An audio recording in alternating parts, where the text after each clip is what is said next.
All right. So for our Atelier talk today, we have Dan Kattan. What's up, everybody? How's it going, Nate? Doing well.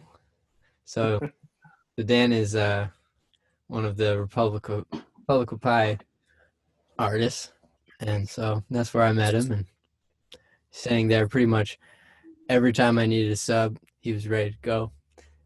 Yep. 1 hour, 2 hours, 3 hours, whatever. I'll just put the pedal on and jam away. What a Heck time. yeah. Yeah, dude. So how you been? How you been coping with COVID? Good, good. Actually been getting a lot of writing done. Been doing some reading. Oh, Normally don't read that often, yeah. but this has definitely opened up that window of adventure. Hmm. I also been catching up on some TV, been going outside more. Yeah, just trying to stay busy. It's good. What kind of stuff are you reading? So besides music, I also do comedy as well. Hmm. So I've been reading a few comic books. Not that came out wrong. Comedic books, Ah, and helping working on my craft and the way I think and process things. So it's good. It's good. It's helping me with formulating jokes and delivering punchlines better and shortening up jokes or storylines and things of that nature. It's like it's a whole new ball game compared to writing music. It's pretty interesting. yeah, that is wild. I always wondered if like stand-up comedians, if it's hard to like turn off that stand-up. Like what happens when you're just having a conversation with someone and someone asks you about like a certain thing or a certain story and you know like that you have a bit about that. Like what like do you just do the bit like during the conversation or right? I feel like, yeah, like I could definitely see myself wanting, because I feel like just in general, being a performer, it's hard to stray away from that and just kind of be your genuine self. So Yeah. I could totally see myself in those moments like, oh, I have a whole bit about that. Let me just tell the joke and see if anybody catches on or what I'm doing. I Hmm. feel like, but I also feel like a lot of the times too, people can see the how disingenuous you are with it in your delivery, because they're like, oh, this guy I think is trying to be funny right now, but I can't tell, or if like or if you're just telling the story as like a funny person, like sometimes it's weird to kind of differ between telling a story honestly and organically than to tell like a joke that you've been working on and Mhm. practicing for a long period of time. I don't know, it's weird. It's a very weird dynamic. Definitely. Definitely. Yeah, I think musicians experience that too. I was actually playing for a baby this weekend, which was super fun. It's so cool to see like how babies respond to music. And yeah, there got to be one point where like some other people like joined us in the living room and I started playing a song that the Adlers have performed 100 times, and I started just like catching myself in the like, are you just jamming for this baby, or are you now like performing for the four people in this living room? What are you doing? You're like So, waiting for the applause and like celebrating, and you're like, oh wait, I'm totally taking away the purpose of what I'm doing right now. Like, what yeah. am I doing? This baby's not gonna clap and cheer for me. What's going Exactly. So, on? so what would you say came first for you? Is it stand up or is there more elements of your comedy, or is that kind of the goal with that? So what came from it was I've always loved music. So I always picked up instruments and put them down at a young age. Hmm. And then I finally started getting serious when I got into high school, Hmm. about playing and writing music.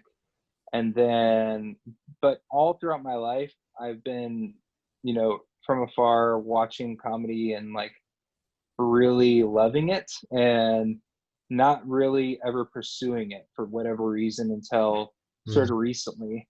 So I just kind of, it's good to start fresh somewhere with a new skill. I feel like a lot of the times, because it gives you something to look forward to, and it gives you something to like, it's another thing to work on besides, something that you're so used to working on and practicing over and over with. You know what I mean? Yep, So exactly. it's nice to start fresh. It's like when you're working on a song for so long and you're so tired of that song that you can hardly listen to it anymore, even Yep. when it's recorded. Yep. And then you move on to another song, kind of thing. It's good. It feels good.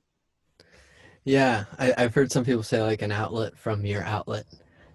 Yes, Mm. exactly. It's like why people pick up other instruments too. They like to challenge themselves and start fresh somewhere, square one. Exactly. Yeah, I think things can get very complicated the deeper you go. And so, but I think what you're talking about, it sounds like it's more like like you're going wider. Like Exactly. learning more guitar at this point is very deep, but then just like picking up a violin or say a ukulele, that'd be right even easier, would just be like wider. Like you're going wider. Yeah, it's like a different direction, a different movement. Yeah, man. It It's helps almost too if easier to you. go deeper if you have a wider hole. Yeah, Yeah. yeah. I totally agree. It's like it's like when you pick up the bass or you pick up the guitar first, you're always going to go to learning how the bass is working or learning how the guitar is working. Like, Mm. oh, okay, now that I know that, because they're so similar being instrument wise. Yeah. So, like, why not see what that's about and how, the skill that it takes to learn that instrument too? Exactly. Yeah. Um, do you have you learned some other instruments yourself? I'm not proficient at any other instrument, I would say, besides guitar. Yep. Um, I know a little bit of keyboard, I know a little bit of bass, I know a little bit of ukulele and all that stuff, but it's not like I'm an avid. I know how to play all these different types of notes on Yeah. those instruments, you know what I mean? Yeah. Like for instance with a bass, I could definitely sit in on some rock music. I Yeah. could definitely sit in on some folk music. I could definitely sit in on some reggae music. Depending on the genre, I could definitely play with some players, but I Mm. would never, ever, ever, ever, ever, ever say that I'm a proficient player by it. Yeah. Yeah. But that's cool. I feel like that's cool. As like an outlet from your outlet, is Yeah, just pick it's up a good. bass and help a friend out or whatever. It's fun. And from like a gigging standpoint too, you never know when somebody's going to need you for that instrument too. So that always helps. Or need somebody for that instrument to make some quick cash on. So it's good. Totally. Totally. Yeah, man. What was kind of your process like learning the guitar? Oh boy. So when I was in fourth grade, my dad had signed me up for guitar lessons Yeah. at my Hebrew school. Okay. Let's go. um, so my parents, like I grew up around very supportive parents, which I'm very thankful for. Like they constantly tried to find outlets for my siblings and I to Mm, keep us busy. yeah. So anytime we expressed any interest in anything, they're always like, "Go for it! All right, I'll sign you up for lessons." And so I was like, "Oh wow, okay." Unfortunately, though, those lessons turned into learning hot cross buns, Oh, yeah. and it just totally killed the idea of ever playing the guitar again for me at that young of an age. But I was like, well, I don't want to learn hot cross buns. I want to learn songs I want to learn. And it took me until I was about 16 to realize, oh, wait a sec, I can learn those songs that I want to learn. And I ended up picking up the guitar again, and I started teaching myself from that point. Mm. At that point, did you have an electric guitar or the acoustic that you use?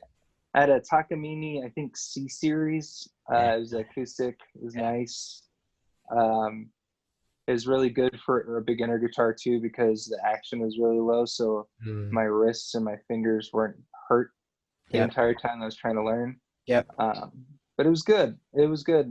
The process, I would say, of me trying to learn it was basically dependent on how motivated I was to learn each one of those songs. So like it'd be a song that I've always wanted to play on guitar, and I was like, oh cool, on to the next one, on to the next one, on to the next one. Then before you know it, I'm fluent in playing chord progressions, bar chords, triads, and stuff like that. Mm, yeah, yeah, right on.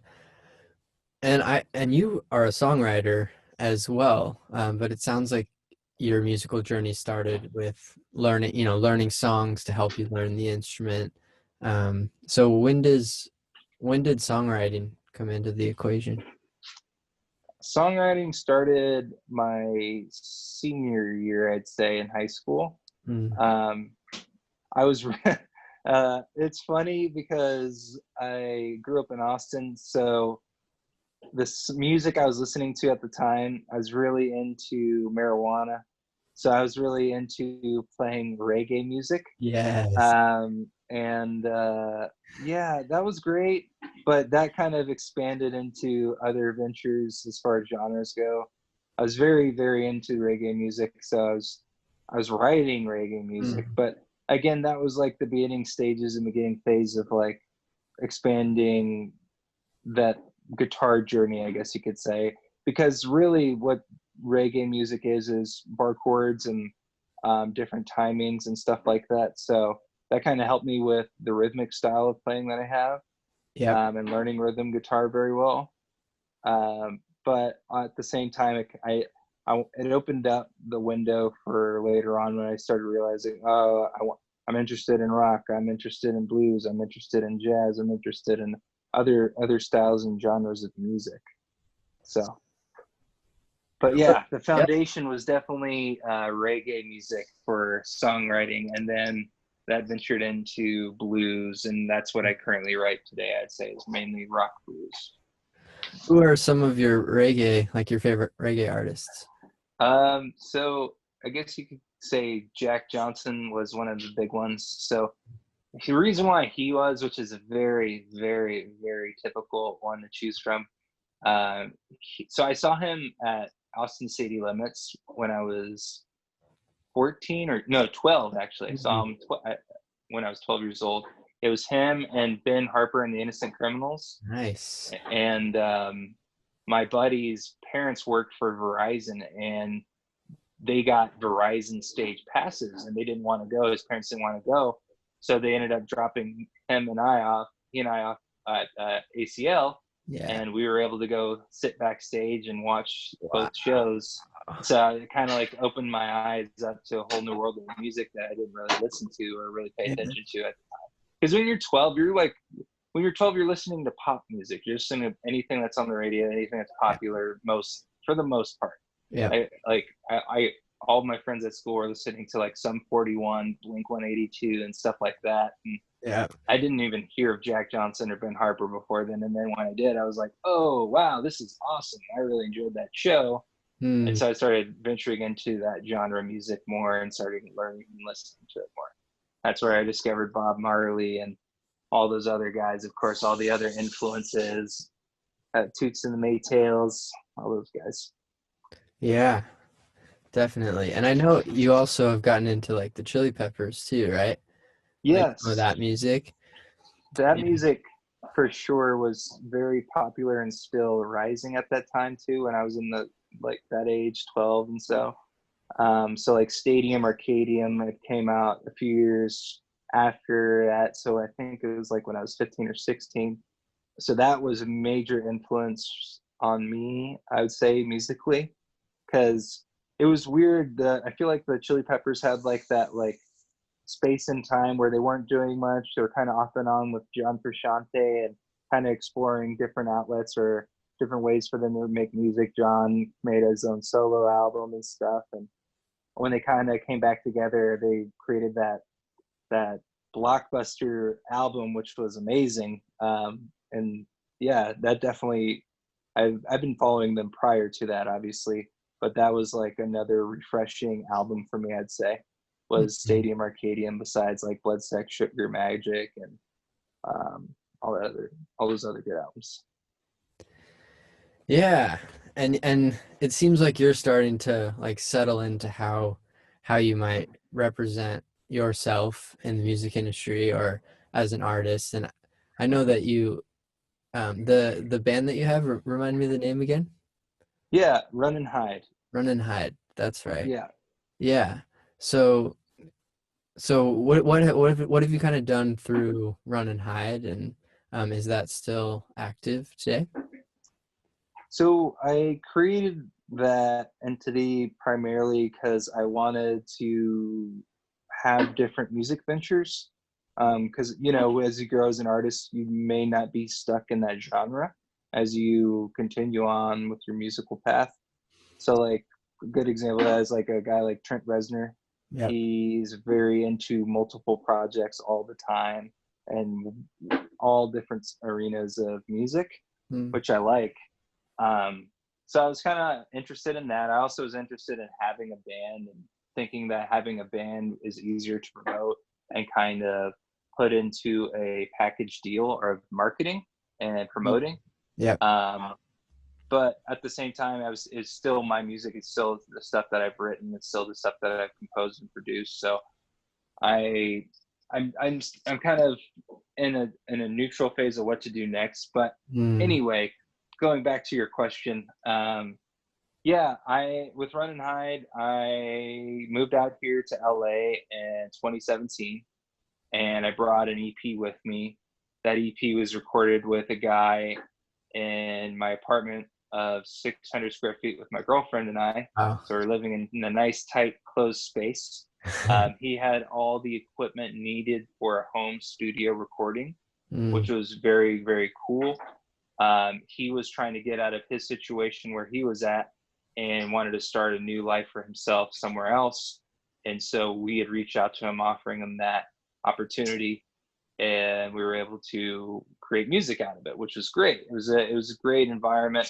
mm, For the most part, we got our music out of the way, and we were yeah. able to get some really, really good recordings. And the guy is like he's a virtuoso when it comes to instruments. Yep. So it was really, really refreshing to work with somebody who has that level of expertise on multiple instruments. Yep. And he's also really good behind the production aspect as well with Ableton, Logic, and stuff like that.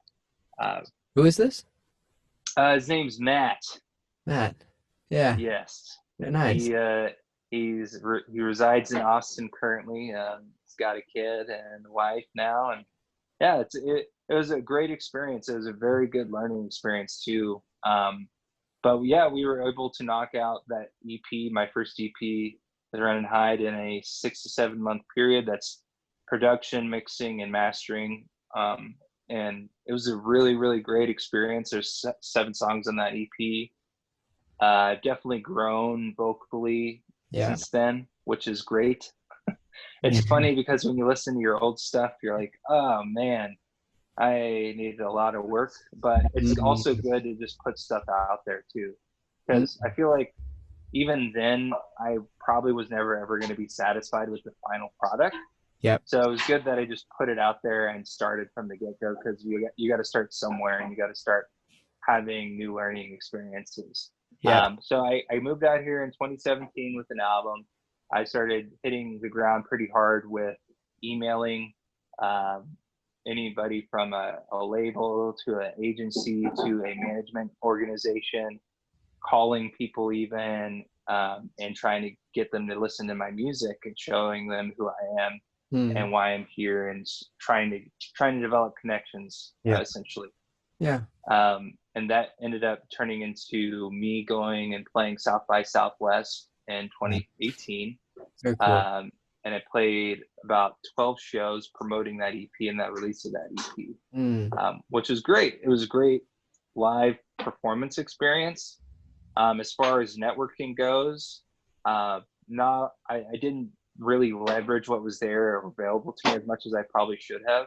mm, But overall, it was a great experience. It was great to come back to my hometown and like promote this music that I've been working on for so long. yeah. How did you get better vocally? Um, it's one of those things, man. So a, I'm not a taught person when it comes to singing. I have never had a lesson in my life. Mm, Um, it's kind of one of those skills. Same with guitar. The more you do it, the better you get at it, Mm, and the more you listen to yourself, the more you kind of figure out, okay, what are your strengths? What are your weaknesses? What are you good at? What are you not good at? And honing in on those strengths and figuring out what you can do with yourself vocally. So over time, I would say after that, those, like for instance, after that South by Southwest period of mm, playing 12 shows back to back to back, day after day, yeah, even sometimes two to three shows a day, I yeah. was able to come out of that with very, very, very warm vocals, and Mm. my palette, I'd say, expanded significantly. And it's just one of those things. It's a muscle, so you have to just keep going and practicing and practicing. And the more you do it, the better you get at it. That's awesome. That's awesome. Yeah, you, you do seem to have quite a solid endurance level. Do you will you warm up or have you used like do you drink tea with honey or things like that to ever take care of your voice? Yeah, do you ever lose your voice even? Oh yes. So being in Austin and kind of playing the bar scene and the gig scene, Mm, um, you're basically playing 2.5 to 3 to 4 hour, maybe even 5 hour gigs sometimes. wow. So when you're doing that, you have to learn, like I was saying, what your strengths and what your weaknesses are. So obviously you want to perform and put your heart and soul into every single song, but what that comes with is the toll of potentially losing your voice during your performance, right? Mm, So you have to figure out how to kind of minimize those opportunities and perform it at the same level. So like instead of singing or yelling and screaming, trying to figure out how to work on your pitch better to where it's delivered in the same manner, but you're not overdoing it or overworking yourself. So yeah, to your point, I'm drinking tea, I'm drinking honey for those performances. I'm drinking it throughout the entire performance. Just trying to keep my vocals warm and good to mm, go because when I had gone I keep referring back to the South by Southwest experience because it's my hometown. So I'm obviously out hanging out with friends too after these shows. yeah.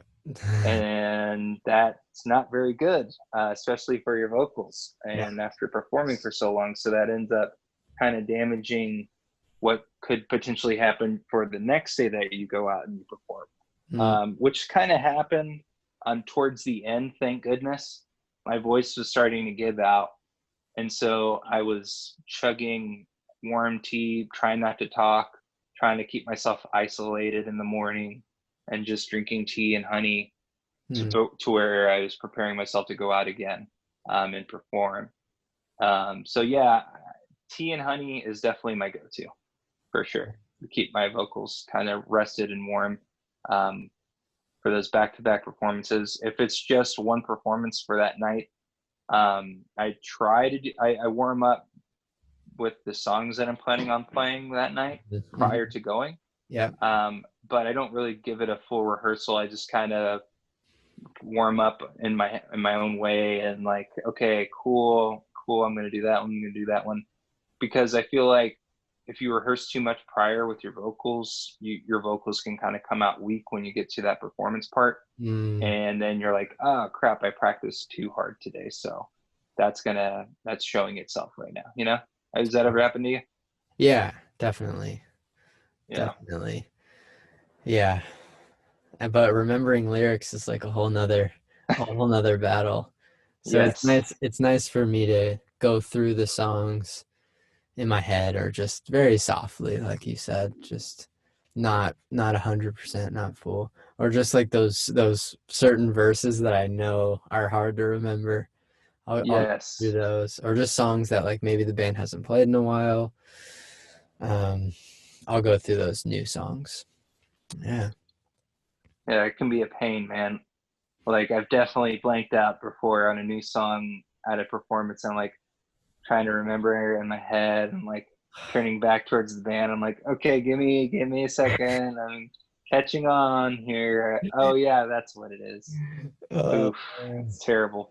What is good though is when you have bandmates who have listened to your music and they're like, oh yeah, the first word is this, and you're like, oh yeah, and that kind of just yeah. brings it back to light again for sure. They do that for me so many times, like Brandon and Sam. And I don't, and I always think like as I'm singing the word they just reminded me of, I think in my head like, why do they know this song better than I do? I literally wrote this.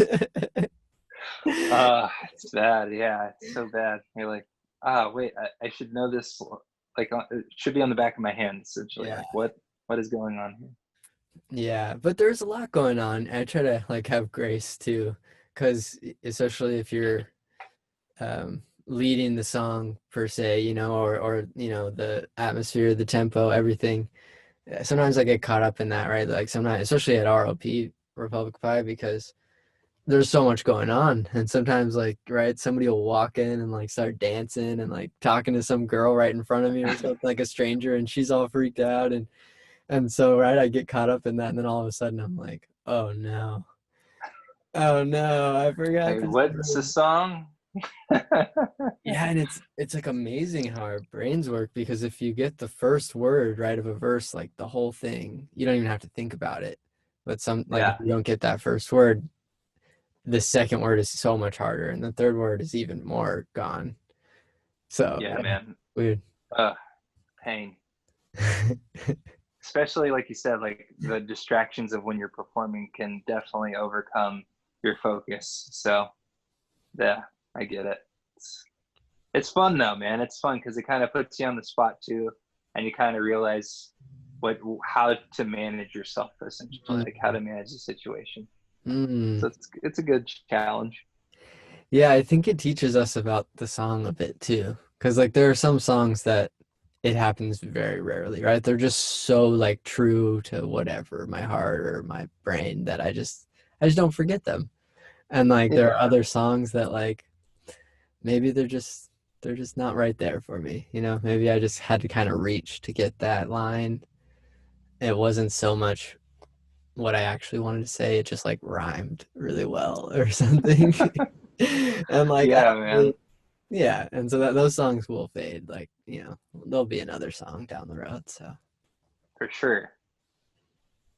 I feel like you bring up a point too, because I feel like it's hard to shelf a song that you're so caught up in the moment of when you're writing it, and then you're like, mm, wait, yeah, these some of these lines in the song are not really what I was hoping to put down, and then you kind of shelf it a little bit. yeah. You want to get back to it, but you don't really know when you're going to. Mm, mm. That sounds like your process of songwriting is pretty organic, like pretty yeah, organic, right? Rather than because some amazing songwriters can think through writing a song like entirely, and I like respect them so much because that's been a lot harder for me, like to have a theme and to like sit down and like write something really intentional and to like do research like that's really difficult. Like most of my songs have just kind of like come internally rather than like that external process.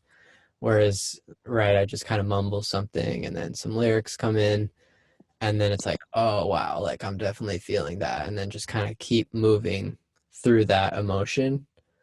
And eventually, if I can sit in that space for an hour or two, I might have like a couple verses and a chorus, and it'll keep developing until it's like a full song.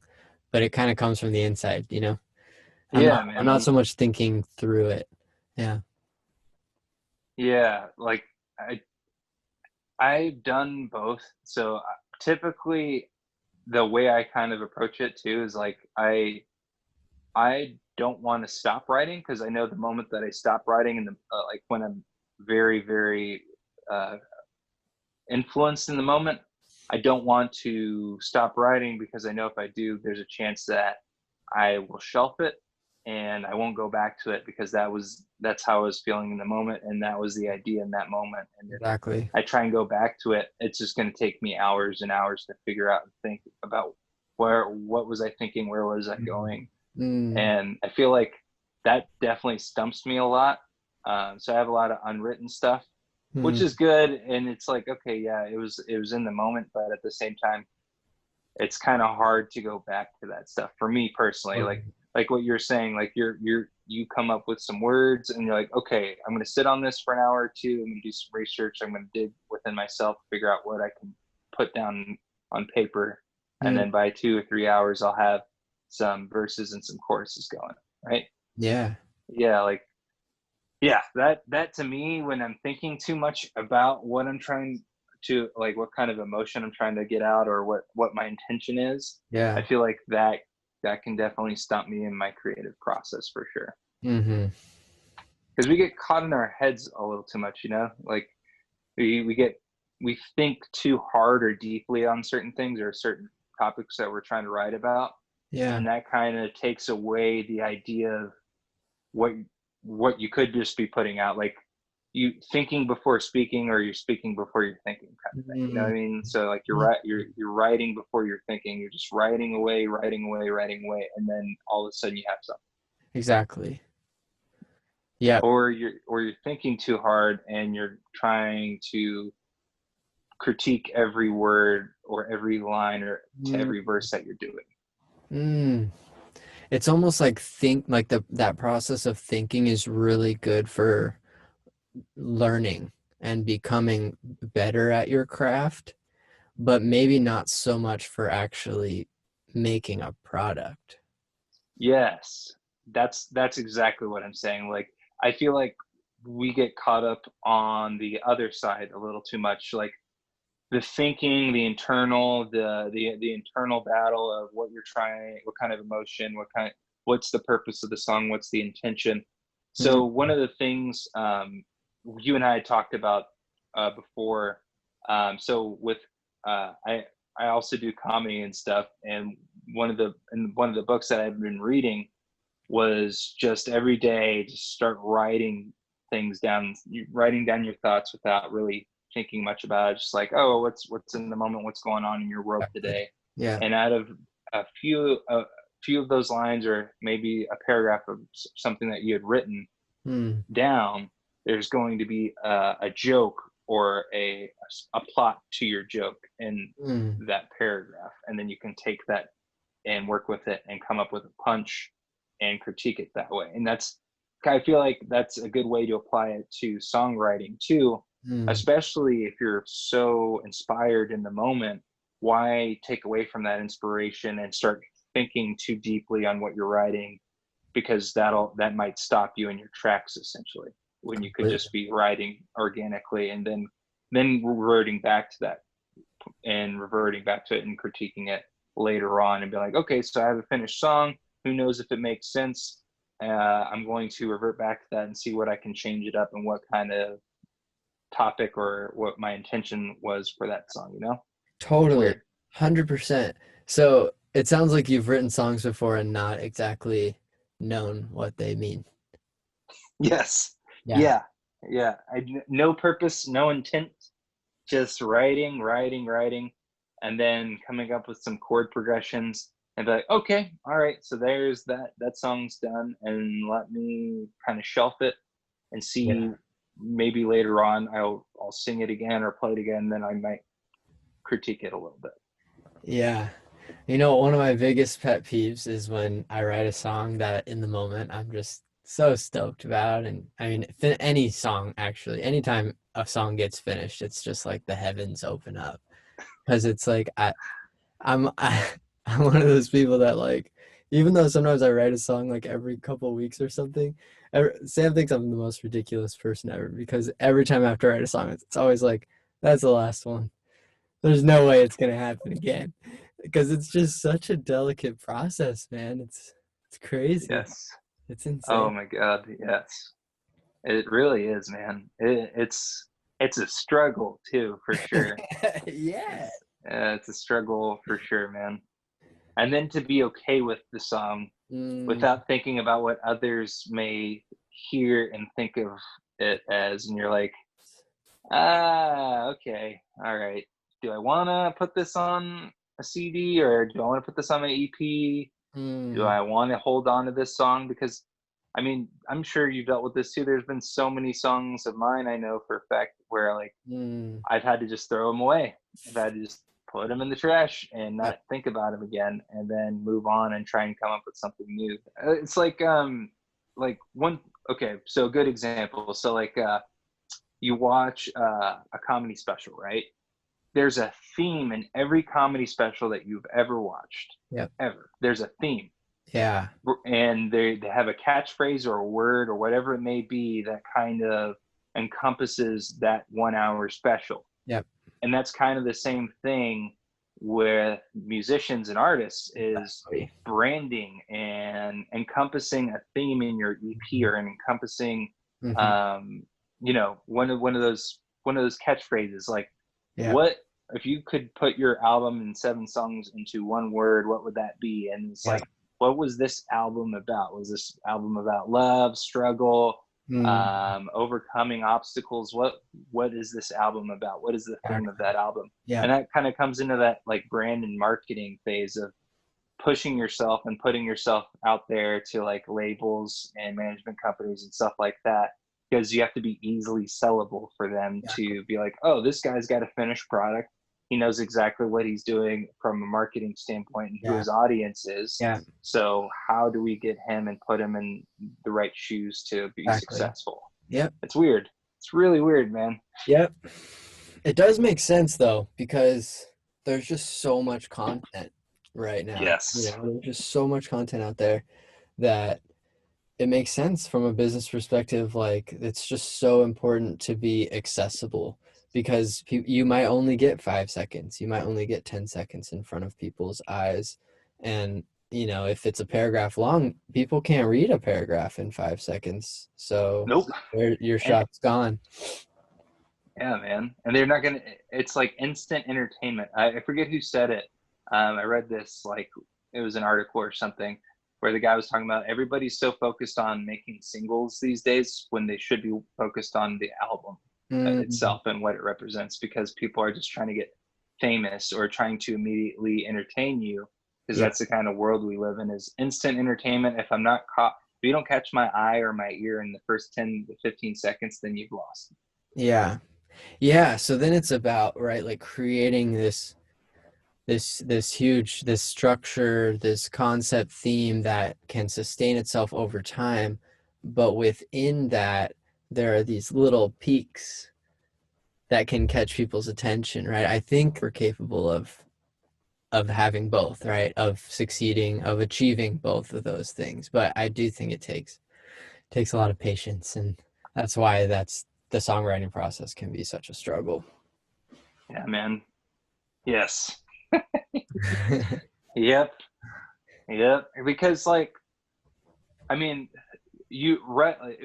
when we're in the beginning phases of working on something new, or like a new EP or a new song, even, we're not thinking about in that moment, okay, where do I see myself 6 months from now, or 9 months from now?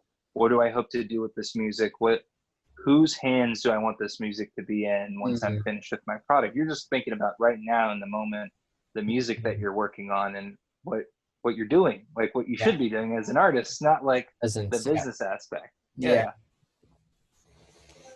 Weird. That was that pet peeve I was talking about, is when you write a whole song and you go to be like, oh yeah, I love this song, this feels great, what's the name of it? And you kind of look through the lyrics and you're just like, oh no. Like, there's no name, like there's no good name here. And I know pretty instantly that, like, no matter how much I like the song, it's just like, if there's no like apparent theme, it's most likely one of those things that goes on the shelf that can like help me to my next song. It's probably not one of those that's gonna make the set list, and I'm just like, Arr!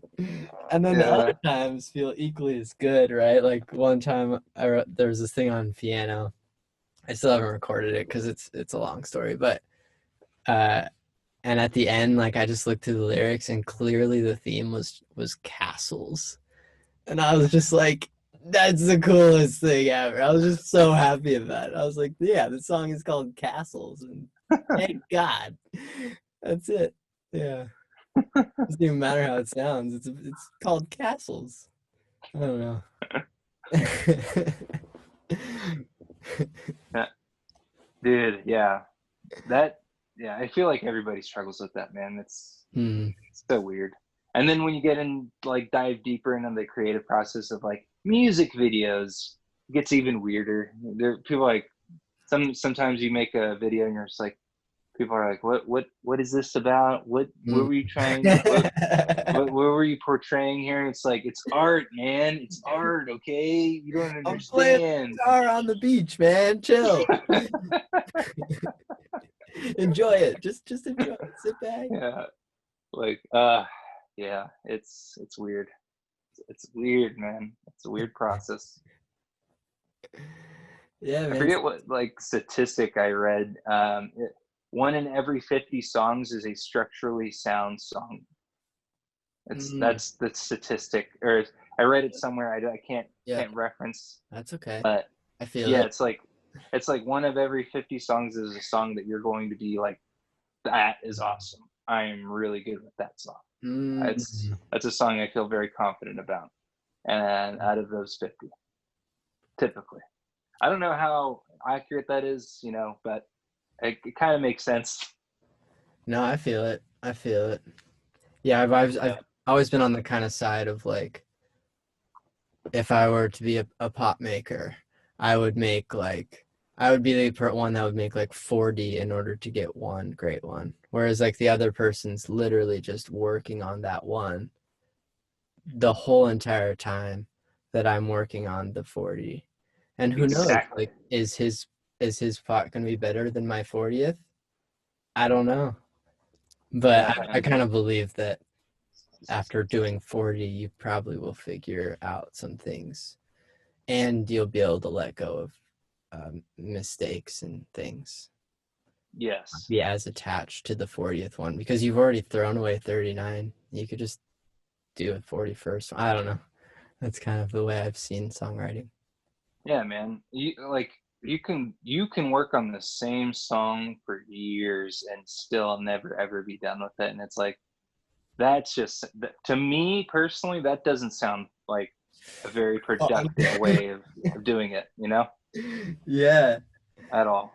yeah.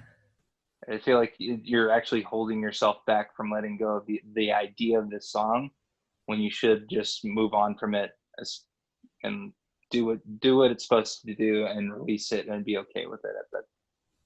It's weird. It's really weird. Yeah.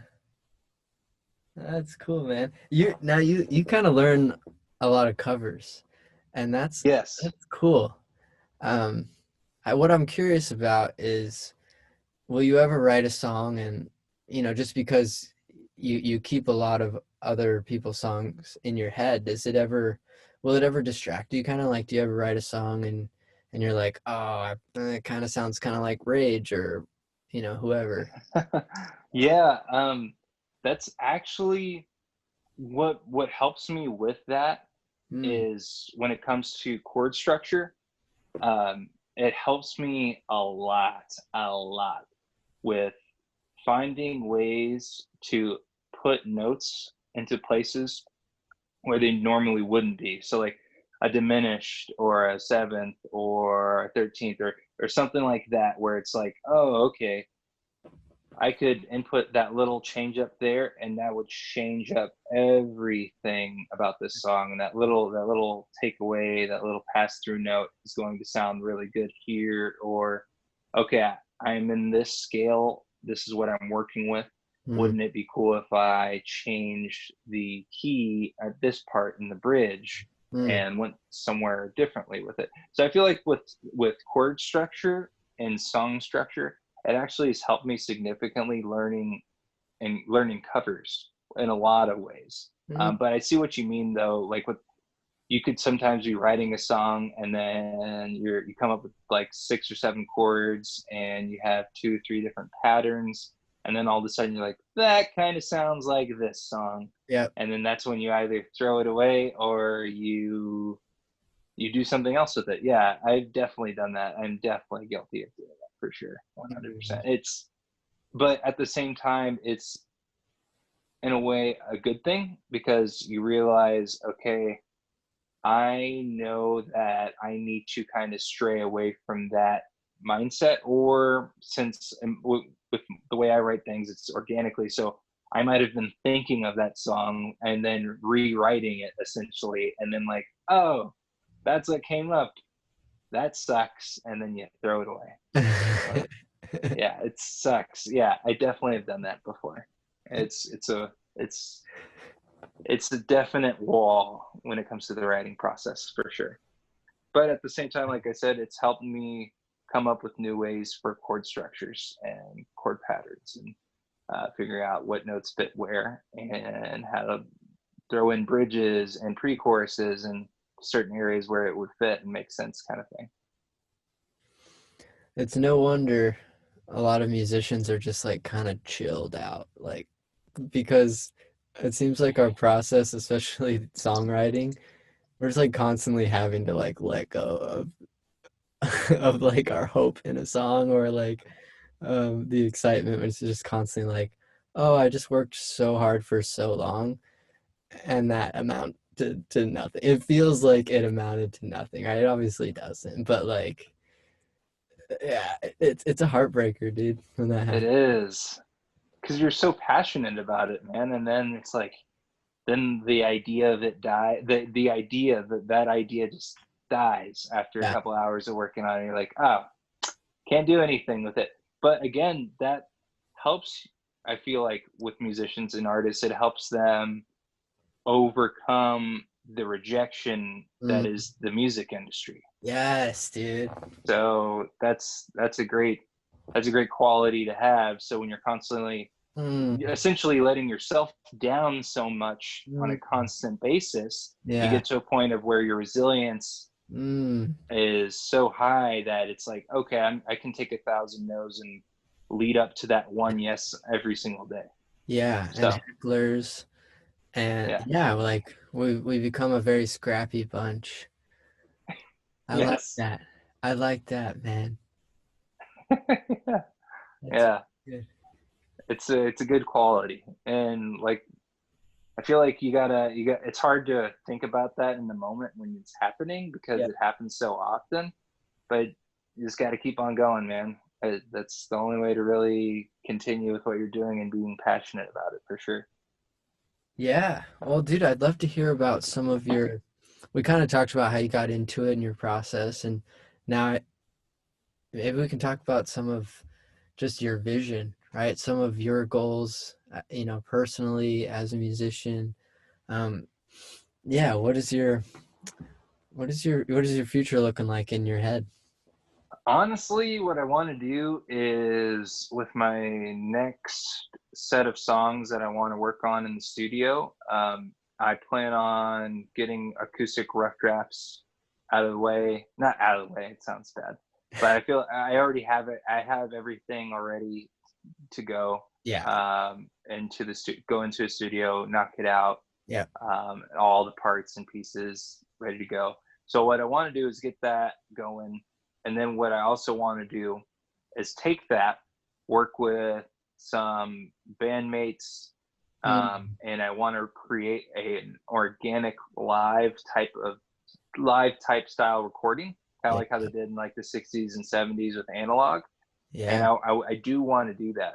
I've always wanted to do that. I feel Mm, like that'd be a really fun and cool experience, and getting analog tape and having that raw organic feel of, okay, so guys, we've been working on this in a rehearsal space for months now. We wow. have all of our parts down. Let's knock these songs out as if we were playing a live performance, have it on a tape, and then kind of go in, mix and master that, and having it very raw, organic, Mm, kind of live sounding album. dude, yeah. That sounds really cool. I feel like I feel like it'd be nice to take a step back a little bit in that way, like use what we've learned, but then to remind ourselves of just like the moment, that present moment. Um, Yes, yeah, because I feel like when you get into the studio, you want everything to sound perfect, yeah, and you want every instrument to be have the same amount, equal amount of time spent on it to Yeah. make sure that everything sounds good. But at the same time, like when you're spending money and you're having that constant pressure of, oh, okay, well, I'm investing in this. I'm about to go into a studio session and I want to make sure things get knocked out in a quick manner. Yep. You're not really doing your music justice because you're focused more on the idea of the clock is ticking rather than, Mhm. okay, let's make this music sound good Yeah. and let's make sure that this song is getting what it deserves, because the money factor is an issue and the Mhm. money factor is an important one.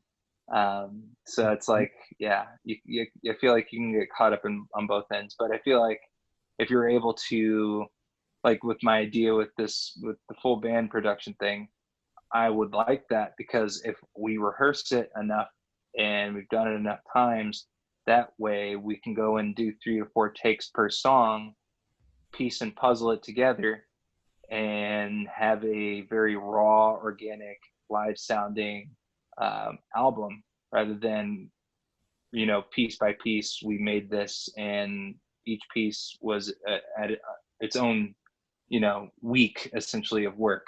Exactly. So we did the vocals this week, we did the drums this week. I'd rather just have it all pieced together at once Yeah. and being able to separate it from there and kind of dissect it from a mixing and mastering standpoint. Yeah. That's cool. I'm excited for you, man. We shall see, man. Yeah, Yeah. that's what I have planned. Who knows if that'll change? I don't know, but Yeah. that's what I'm going with. That's it.